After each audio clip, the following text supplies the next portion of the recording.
well, let's get right onto it. And, you know, I've got to say, this is super surreal to be in my little kitchen in Essex, in England, speaking to yourself, Moby. This is quite a surreal moment. Have you got any plans to come to Essex? Do you know about Essex in England?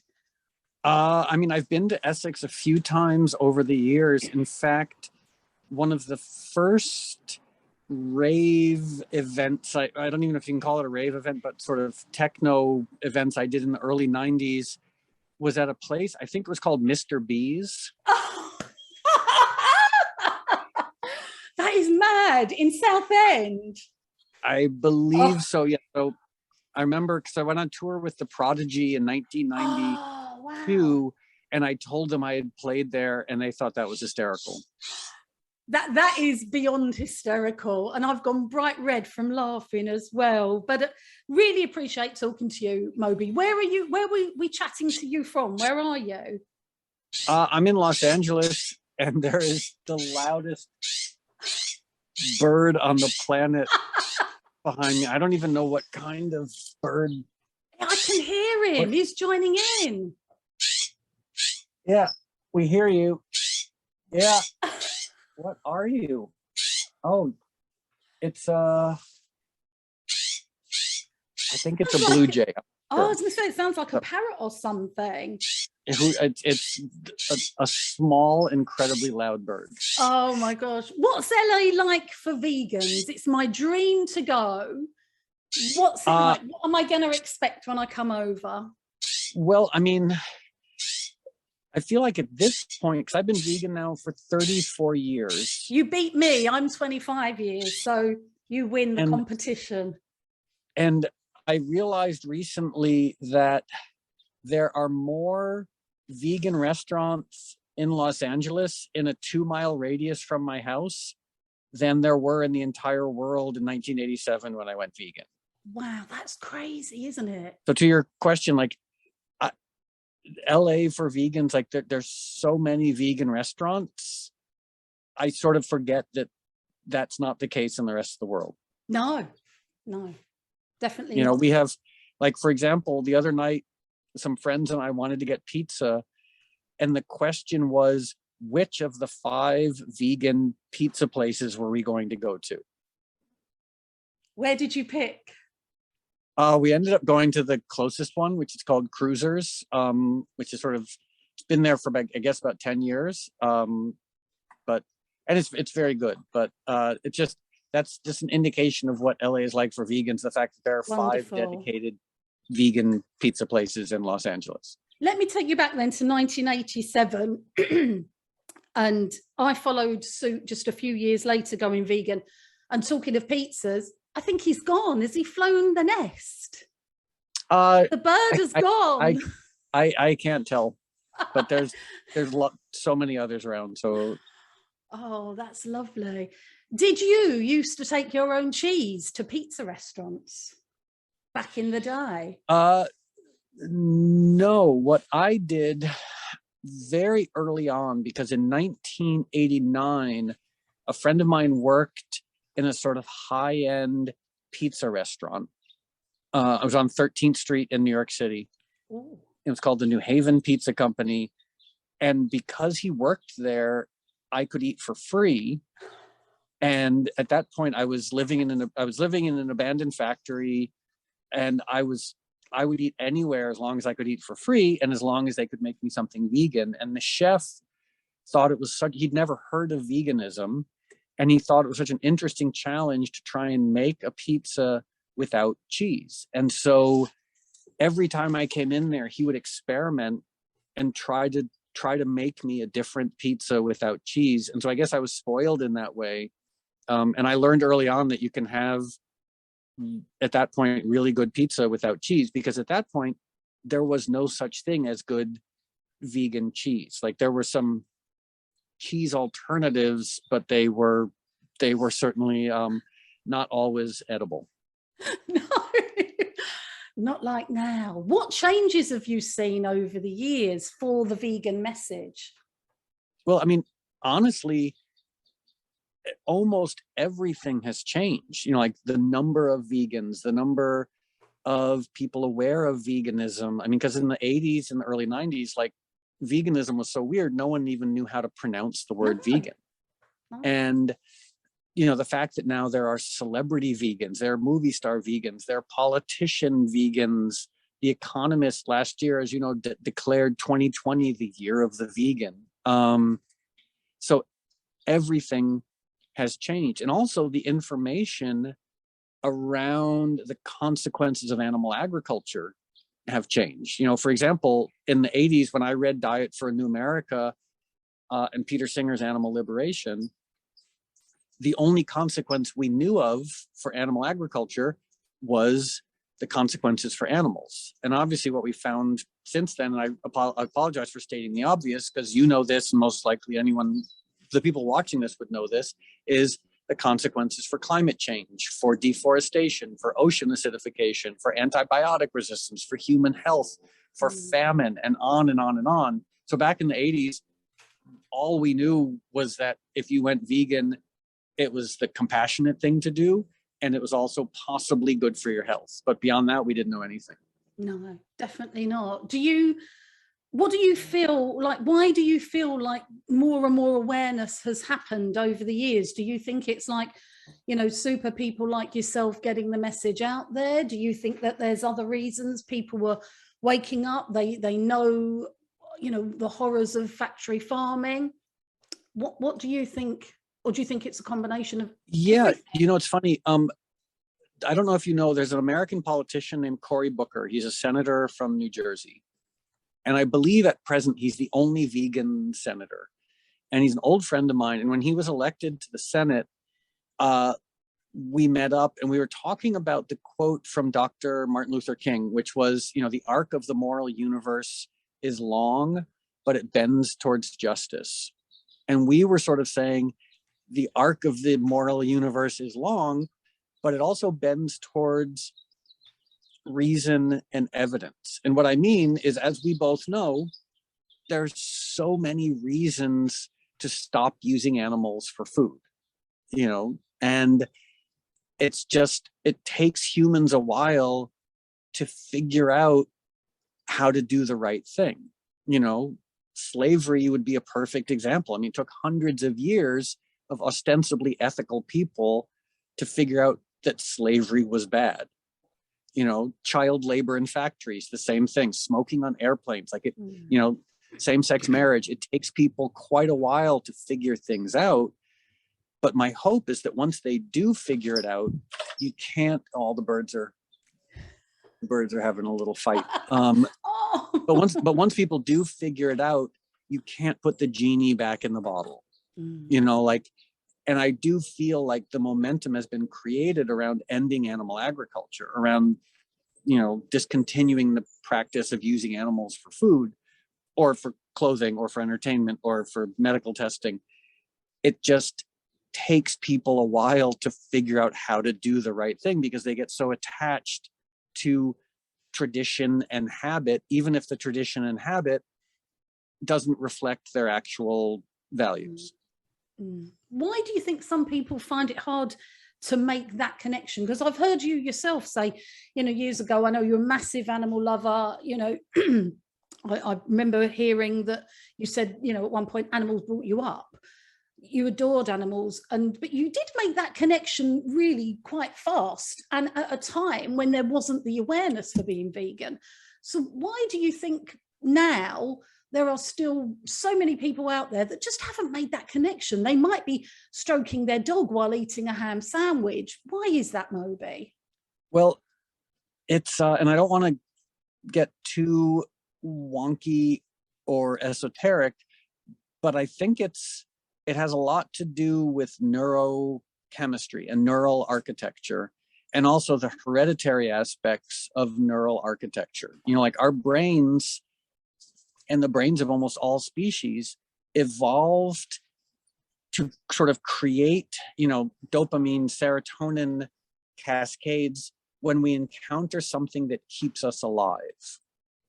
You know, and for the longest time that meant, you know, which is why we prefer being warm in the winter rather than cold, why we prefer, like why people love high fat food. And there's a narrative that's created around well-being. And people believe that narrative, even if it's no longer supported by actual evidence. And what I mean by that is, for a lot of people, they feel good when they're at home for Christmas and they're surrounded by family and they're eating a turkey or they're eating ham. It feels good. So as a result, they don't question it. The same way someone who's smoking crystal meth or crack feels good, so they continue to do it. And then it becomes very problematic, obviously, when the action is harming the person or harming their environment. But people, as we've seen, people prioritize the short-term dopamine serotonin hit. They prioritize feeling good for the next 5 minutes, even if it's contrary to their ethical beliefs, which is why animal lovers continue to eat meat, or even if it's contrary to their desire to stay alive, which is why crack addicts continue to smoke crack, even though they know it's killing them. Dopamine, serotonin basically rules people's behavior. Moby, I know you're rushing off. You've got lots of things to do this evening. I wish we could talk for about the next 10 weeks, really. I want to ask you quickly, not quickly, I'm going to take my time now, keep you on the call for as long as possible. Your new vegan cookbook, Little Pine, looks fantastic. I've fallen in love with, I think there's an vegan egg frittata or something, scrambled tofu. There's loads of soups, which I really love. Did you invent all the recipes? So basically, about 5 or 6 years ago, or maybe even 6 or 7 years ago, I started thinking about vegan activism, about animal rights activism. And as we know, traditionally, activism takes the form of protesting, marching, supporting charitable organizations. But I started noticing that one of the things that's really fascinating about animal rights activism, vegan activism, is there's so many other aspects of it, and that's everything from movies and to food. And I realized that the food aspect, there was one thing missing in Los Angeles, and it's missing in a few other cities as well, which was a sort of like modern, welcoming, sort of high-end, well-designed vegan restaurant. And so when I opened Little Pine, the restaurant, to me, it was just 100% driven by activism, because I could never, ever in a million years accept a penny of personal profit from vegan activism. So when I opened Little Pine, the idea was to represent veganism, represent animal rights in a very attractive way, and hopefully in the process generate money for charity, for animal rights organizations.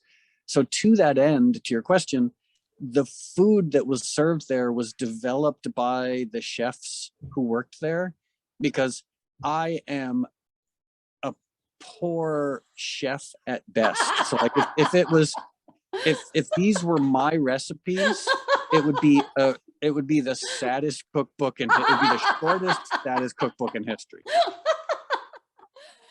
So it's kind of like being a DJ, where I'm just sort of like basking in the reflected glory of other people's work. Like, the chefs did the work and it's compiled in the cookbook. That's so funny. I'm just bright red speaking to you. Look, I want to jump on the plane. I want to come to LA. Moby, you said you're a rubbish cook, but when I come over and I come to your house for tea, what are you going to impress me with? If I'm smart, I'll impress you by ordering food from a good restaurant. I definitely it's funny, about, I guess 15 years ago, I was involved in a bad breakup, and my then girlfriend, the coup de grace that she administered at the end of the breakup conversation is she said, and by the way, I never liked your pancakes. Oh. Because it was this ritual we had where like I would make blueberry pancakes, I would make vegan chocolate chip pancakes. And that was her way of sort of like really sticking it to me at the end, of saying like, by the way, I never liked your pancakes. And but to be fair, my pancakes aren't very good. So she wasn't wrong. They were lovely. You can't go wrong with a nice pancake. Yeah. But the one last thing about Little Pine, what makes it strange is I no longer own the restaurant. When the pandemic started, I realized I was unqualified to continue running this restaurant. So I sold it to some friends who maintain it as a vegan restaurant. But it's a little confusing to people because I was very publicly associated with Little Pine. We've released the Little Pine Cookbook, but I'm actually no longer involved with Little Pine, the restaurant. Do you think there might be another restaurant in the future now we're coming out of the pandemic? Hopefully. Do you know, restaurants, I would say, are arguably one of the hardest entrepreneurial things anyone could ever do. Yeah. And I sort of feel like after my experience owning and running a couple of restaurants, I feel like a restaurant is like an airplane. Like it should be run by people who actually know what they're doing. What's next for you then? Well, basically the usual stuff, and I almost feel selfish saying this, but like working on music, but what gets me out of bed in the morning is the question of like, what more can I do to end the use of animals for human purposes? What more can I do to end meat and dairy production, to end leather and wool production, to end the use of animals for entertainment, to end, what can I do to create a vegan world? And I never do enough, but I try to do as much as I can. That's incredible. And I know you're working with Joaquin Phoenix, Billie Eilish. There's a big campaign going on that you're, part of as well, and really taking things to the next level for the environmental side of things. Well, that's one of the great things about being a vegan activist, about being an animal rights activist, is it's the answer to every problematic question. If someone says they have bad skin, the answer is go vegan, stop using animals for food. Yeah.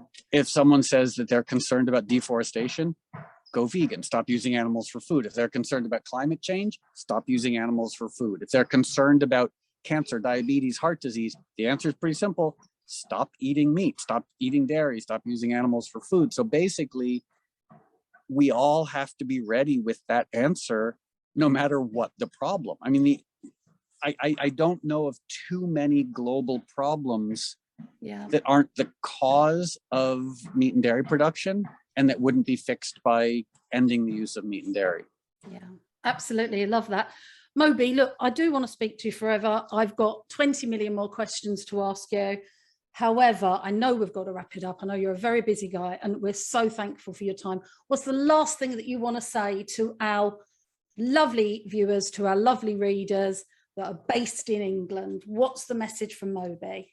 Well, what's fascinating is that from my perspective, the UK has become ground zero for, there's a lot of great vegan activism, animal rights activism happening all around the world. And I don't want to take away from that, but I look at the UK and you guys are really sort of leading the way. Like, for example, I read The Guardian. The Guardian has lots of articles about the consequences of meat and dairy production. BBC as well. The Economist, like British media seems so much more open to looking at the consequences of meat and dairy production. Whereas, for example, the New York Times, the Washington Post, like just look at media anywhere else in the world, they won't touch it. They'll have article after article about climate change, the environment, deforestation, human health. They won't touch the role of animal agriculture. So I just have to say, like, kudos. Obviously the word vegan was invented in the UK. The first vegetarian society, I believe, was in the UK. So I'm just grateful for the UK kind of continuing to lead the way on these issues. Moby, that is lovely. I'm going to send you a big heart from my little house here in Essex. Thank you for taking the time to talk to us. Oh, thanks. Well, thanks for everything that you're doing. And yeah, and thank you for people who are watching or reading or listening. Like, thank you also for the work that you're doing, because I can't think of any better use of a life than working to end the use of animals for human purposes. That's amazing. Thank you. You're going to make me cry a bit of my makeup off. Thank you, Moby. Okay, have a good day. Pleasure. Have a great day. All the best. Thank you. Bye. Bye.